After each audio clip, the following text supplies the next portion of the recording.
Sri Lanka will call Platinum 1 a landmark. Only 70 will call it home. Because the address and where you live matters.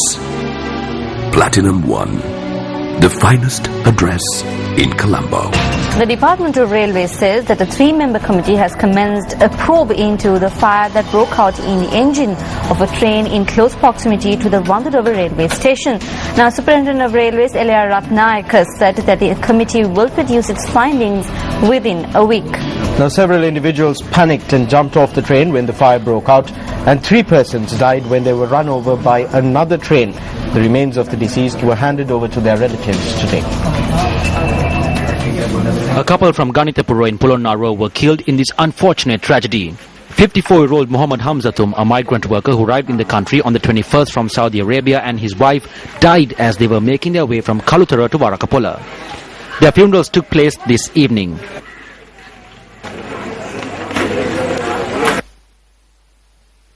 "28-year-old B.N. Ekanayaka from Godahena, Kandy, who served in the Sri Lanka Air Force, was also killed in the accident. The final rites of the late airman will take place on Monday. A fire broke out in the engine of the express train plying from Mathura to Kandy at around 6:50 last evening. Deputy Chief Engineer for Train Power Sets Kirti Hevavitharan says that the accident may have occurred as a result of the temperature between the track and wheels increasing when the brakes were applied. Passengers had panicked and some had jumped off the train when the fire erupted. Some of the passengers were run over by another train travelling in the opposite direction.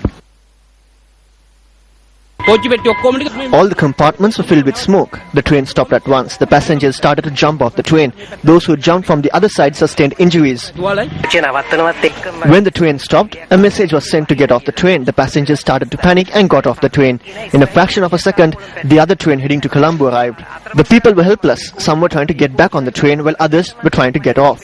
I believe at that moment the authorities should have informed the passengers of the situation. The passengers would not have panicked if a train guard made an official announcement that the fire has only affected the engine and that it would not affect the compartments. The people took decisions fearing their own safety.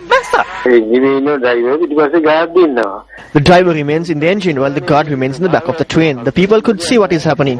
The people had panicked when there was no need to. As per instructions of the Minister and the General Manager of Railways, 15,000 rupees each will be provided for funeral arrangements for the victims.